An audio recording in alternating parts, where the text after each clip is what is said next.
Darth Vader versus Omni-Man, the Dark Lord of the Sith versus one of the most powerful Viltrumite warriors out there.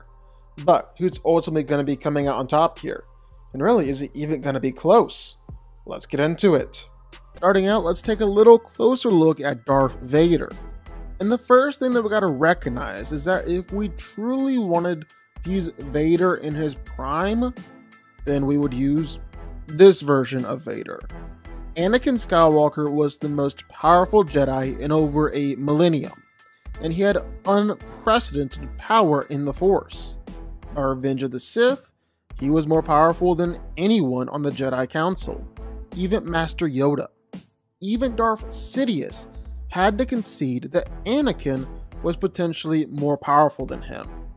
And during the duel on Mustafar, this was Vader at arguably the height of his power. He's the chosen one. But then he was defeated by Obi-Wan, he caught on fire, had like half his body cut off by this point, and was put inside the cybernetic suit keeping him alive. And according to George Lucas, lost a lot of his power and potential in the process. Now that he's half man and half machine, he lost a lot of the ability in the Force because there just isn't as much human left. So where before he had the potential to be twice as powerful as the Emperor, now he's operating at maybe 80% of the Emperor's power, more on par with Darth Maul and Count Dooku. It also messed him up as a lightsaber fighter too. He lost and had to relearn a lot of the skill and ability that he had as Anakin, and definitely lost all that self-confidence that he had. Of course, there are other things to suggest that this isn't the case at all, and Darth Vader actually did get more powerful after putting on the suit, and that his prime was really around Return of the Jedi. Like, he lost his first fight against Obi-Wan Kenobi, first few fights really, but by the time that New Hope rolls around, well, Vader was powerful enough to beat him. And it wasn't just the fact that Obi-Wan was older now and couldn't fight as well with a lightsaber. One, because Obi-Wan had killed Darth Maul while in this same state. But two, because they were also having a Force battle at the same time during this fight. We just couldn't see that playing out with our eyes. But Old Ben was wearing out and losing the fight before the fight even began. Just by being around Vader's presence in the Force was enough to tire Obi-Wan out. He had been growing more and more powerful in the dark side of the Force, tapping into a whole new power stream than before. And he's actually come to believe that his injuries only made him stronger and increased his connection to the Force. His pain fed his hate, and his anger, his hate turned into strength, suggesting he's still becoming even more powerful as Vader. So definitely a debate there. But honestly, just because we'll have access to a lot more cool stuff, we're gonna say his prime is Return of the Jedi. Darth Vader has been consistently called one of the deadliest Sith in history, one of the most powerful entities in the galaxy, and someone with the potential to rival or even possibly overthrow the Emperor himself. And this kinda did come to fruition. He did kill the Emperor, even if the death didn't really stick. His Force power manifests itself in a lot of different ways, from telepathy to creating Force barriers or amping himself with Force rage, but his primary has to be telekinesis. He's able to tear apart AT-ATs, bring down trees the size of buildings, or even bring down huge buildings themselves. His raw power is absolutely insane. And he's not necessarily just a bull in a china shop either. Darth Vader has pretty substantial control over everything around him. He's even able to force choke someone from all the way across the galaxy. But it doesn't just stop there. Outside of his insane connection with the Force, Vader is also a tremendously gifted and deadly fighter. He's impossibly strong, and he can use this in a fight. easily overpowering other Jedi or lightsaber fighters. He's surprisingly fast. Even with his robotic armor, he can block pretty much all attacks coming his way. And it's even been said that he's faster than the Emperor himself. Then where Vader shines is his durability, which makes sense. He's already missing half of his body and replaced it with metal. And even before that, he was still pretty good at enduring pain. Vader can legit walk through blaster fire, walk through explosions. It almost doesn't even faze him for the most part. He was even able to take Palpatine's Force Lightning. This is an attack powerful enough to have Maul crying on the floor and begging for mercy. Maul, the guy who feeds off of pain to make him grow stronger in the Force, and survived literally being cut in half. Palpatine's lightning had him screaming out, but when Sidious hit Vader with enough lightning to make his skeleton show up through the armor, I don't even know how that one's possible, well, Vader just kept on pushing, determined to kill him. Then there's just straight his skill. He's the best duelist the Empire has, and fights with a unique and unpredictable style that actually takes bits and elements from all combat techniques. He got more and more skilled between A New Hope and Empire Strikes Back, and then between Empire Strikes Back and Return of the Jedi, to the point where it was said he was unparalleled in terms of pure skill. He had no equal, putting him above the likes of Obi-Wan, Luke, and maybe even the Emperor himself. Now, for this video, we're going to be kinda using a composite version of Omni-Man, taking the comics, what we've seen from the TV show, and mashing them into one. So all feats apply to figure out just how powerful Nolan is. Just not his feats from Mortal Kombat, of course. And because of that, spoilers ahead from the comics for what lies ahead for the TV show. Now, Omni-Man is a Viltrumite, and we're the largest and most powerful empire throughout the galaxy. And why are the Viltrumites so powerful? Well, it's because they have access to smart atoms, molecularly the same as normal atoms, but they give access to all sorts of powers on the atomic level. And Viltrumites are unique because they can use smart atoms for a whole lot of different powers: super strength, super speed, flight, and they're the only race in the universe to have smart atoms literally encoded inside their DNA. That's what makes them so powerful.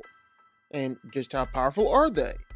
Well, with super strength, Nolan Grayson is one of the best. In his fight against Invincible, well, Omni-Man was punching Mark so hard that he was shaking entire mountains, and doing this repeatedly. In fact, Omni-Man was sending Mark flying all over the planet, causing earthquakes each time that he landed. That was against his own son. He was holding back there. Time and time again, he was able to punch through Immortal, ripping him in half, cutting his head off with his bare hand, or even with Thrag's kids. He was able to splatter several kids with each punch he threw. Both the Immortal and those half Viltrumites have some great durability feats.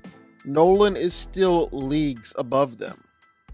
Then there's also the time where Omni-Man claimed they managed to stop an asteroid the size of Texas. Just think about that for a second. An asteroid the size of Texas. That's a planet-destroying extinction level event right there. That would be about 7 billion metric tons of meteor he had to stop, not even taking into account acceleration or anything like that. That lines up with what Nolan has done in the comics, where him, Mark, and Thaddeus teamed up to destroy the planet Viltrum, a planet that's roughly twice the size of Earth. Now, sure, that's 2 other Viltrumites helping him there, and Space Racer shot the planet with his gun in order to destabilize the core. but still, that's a multi-continental feat at least. Omni-Man is seriously powerful. In fact, Omni-Man is arguably one of the strongest Viltrumites you're ever gonna see. He's a trusted officer who was given the duty to conquer a planet all by himself. And true, old, accomplished Viltrumites like that are in a tier all their own. Like Conquest, we can casually bust out of solid 400-ton solid steel blocks encasing all around his body, as well as 6 miles of earth caving in on top of him. Omni-Man is still more powerful. In fact, the only Viltrumite we ever saw definitively prove he was stronger than Omni-Man was Thrag, and he did it pretty definitively. And that actually leads us into our next point, durability. And again, it's something that Viltrumites are great at. And Omni-Man is one of the best of all of them. He's been pretty much unaffected by any attacks from a mortal. He was unaffected by any of the attacks from Invincible during their first fight too. And in fact, Omni-Man has regularly been able to take attacks from all sorts of different Viltrumites and not really gone down or been all that injured. He's actually so tough that, like we said, even other Viltrumites legit just splatter against him on impact. He's taken massive nuclear lasers and survived it completely unscathed, even taking nukes at point-blank range, not even being slowed down. Now, all this isn't to say that Omni-Man can't be damaged. He can, and he's taken some absolutely devastating attacks in the past. He's been beaten up by several Viltrumites as they double, triple teamed him. And in pretty much every fight that he's ever had with Thrag, well, he usually ends up nearly on the brink of death. The first fight, well, he ultimately got overpowered and was straight disemboweled when Thrag punched his hand through Omni-Man's body. Omni-Man still survived. Another fight, well, Thrag beat Omni-Man so bad that his eye straight up popped out of his skull. Still survived. He went against Thrag a third time too. It was nearly torn in half. Still managed to keep himself alive. So basically, Nolan has an incredibly impressive healing factor and can survive almost any injury. But 2, well, it takes a whole heck of a lot to actually injure him or put him down. Just because Omni-Man can take nearly any attack or any injury and just refuses to go down or be killed. His durability is just simply off the charts. And pretty much any injury he does take, well, he can heal from it. The only way that Omni-Man can actually be completely put down is by damaging his heart enough where his heart can't help with the healing and repair. But everything outside of that, and I mean everything, Nolan is gonna survive it. And then even simply with speed, Omni-Man, like all other Viltrumites, has the ability to move well above the speed of light. He was able to slaughter all the Guardians of the Globe in just moments, despite having a super speedster of their own in Red Rush. In the comics, Omni-Man put down the Guardians even faster. They didn't even have the chance to react to his attacks.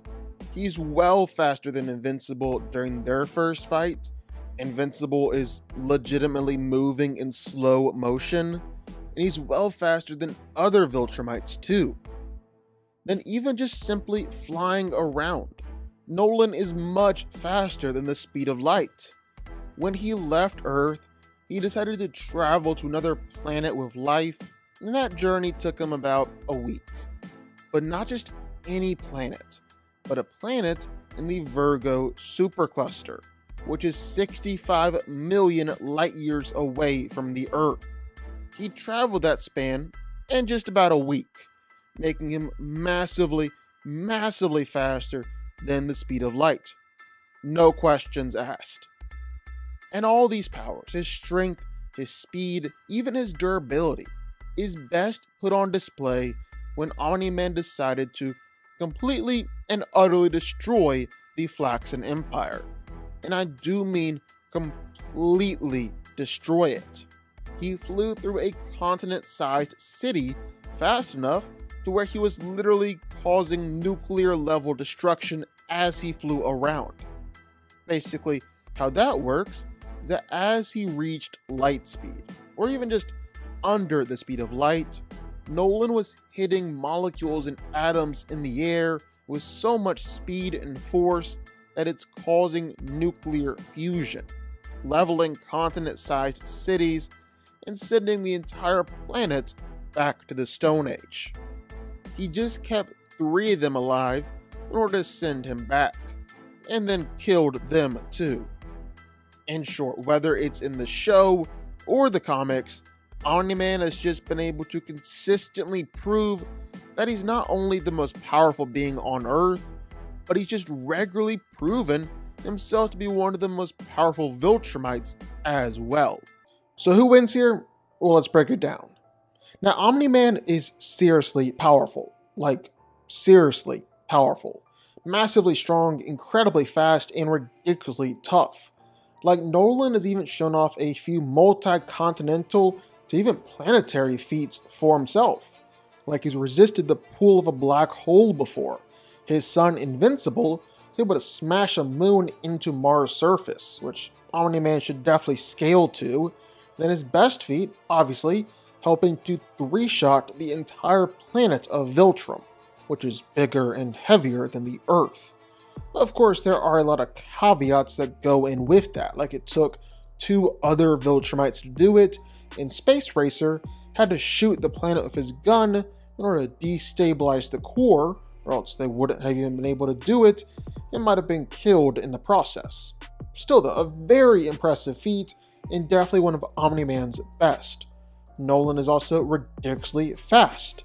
The best that we've seen from Omni-Man is being able to fly across galaxy clusters, possibly even reaching up to billions of times the speed of light. It's been said before that his travel speed and combat speed is supposedly the exact same. So yeah, Omni-Man is stupid fast. He's also very, very tough. Tough enough to survive planetary destruction, and while all Viltrumites are kinda famous for fighting through fatal injuries, Omni-Man seems to take it to another level. But this is a Dark Lord the Sith we're talking about here. One of the worst things that you can do is underestimate the power of the dark side. Like, Darth Vader is one of the most powerful Sith Lords of all time, feared across the entire galaxy. He's such a threat that just him showing up on the battlefield is enough for him to win some fights. He's the chosen one, just regularly gotten more and more powerful in the Force, reaching to the point where Palpatine is scared of Vader, begins to believe that Vader rivals him in power. In case you didn't know, Darth Sidious goes absolutely nuts when it comes to Force power, being described as a dark sun blazing in the Force, a black hole in the Force, or an event horizon. In fact, he becomes so powerful that he doesn't just leave behind dark side nexuses at different places where he goes. He himself is a dark side nexus, threatening to rip apart the fabric of space itself. He's got powerful enough telekinesis to not just throw around spaceships, but he's got enough power to bring a 12-mile long and 2-mile high building crumbling down. The building was big enough to house Star Destroyers. And not just that, but he can even create and control Force storms, wormholes that can tear through space and time and destroy whole worlds. And you can just have these things just popping up all over the galaxy. So yeah, Darth Vader isn't quite Darth Sidious, but if Palpatine is scared of just how powerful Vader is with the Force, well then it's safe to say that Vader is very, very powerful. powerful enough to shake an entire planet with his anger and rage. And one thing going for Darth Vader, specifically in this fight, is that he's actually surprisingly fast. He's regularly been able to block light speed laser fire and can move his lightsaber at the speed of light. So it's totally possible that he's just simply able to keep pace with Omni-Man here in this fight. And Omni-Man isn't able to easily speed blitz him here. But even if they're kinda equal with speed, there's just no denying that Nolan is significantly stronger and significantly tougher. And that kinda hurts Vader here, because it means that the Force and the lightsaber are both going to be a whole lot less effective than they normally would be. Like, it would just be really difficult for Darth Vader to overwhelm Omni-Man with the Force. He can potentially hold Omni-Man in place with the Force. He's been able to hold back whole Star Destroyers before, but Omni-Man would also be pushing and fighting back against it with his planetary level strength the whole time. So Vader isn't keeping Omni-Man held down for long. And even if Darth Vader is able to hold Omni-Man down, he's not going to be actually hurting Omni-Man. Like, he's not going to hit him with a force choke or squish him or anything like that. Omni-Man is ridiculously durable and tough. His whole body, every atom and cell, is meant to withstand crushing force. It's going to be very, very hard for Vader to actually do something like force choke him, especially if Vader struggled to force choke a Rancor with a metal reinforced throat. And even though Darth Vader is kind of famous with force mind tricks and things like that, Omni-Man isn't necessarily weak-minded. I mean, being an elite Viltrumite warrior, then turning against the entire Viltrum Empire, Omni-Man isn't going to be easily mind-controlled. And lastly, Darth Vader isn't going to be able to do much damage against Omni-Man with his lightsaber either. He's just way too durable for that. Viltrumite skin should be just as tough as all the different metals in Star Wars that can take lightsaber strikes. And Viltrumites are able to fight inside stars. A lightsaber should be really nothing to Omni-Man here. Darth Vader can make this a fight. He's a formidable opponent and never goes down easy. But Omni-Man is way stronger, way tougher, he's a fierce fighter, and he's ultimately just too powerful to lose. Omni-Man wins. But what do y'all think? Sound off in the comments down below. I know you're gonna have thoughts and feelings on this one for sure. If you stuck around this long and made it to the end of the video, that's amazing. Thank you so much for watching and for supporting us. And if you want to go subscribe, well, go subscribe. You're going to see more videos like this one every single week. I'll see y'all then. I'll see y'all next time.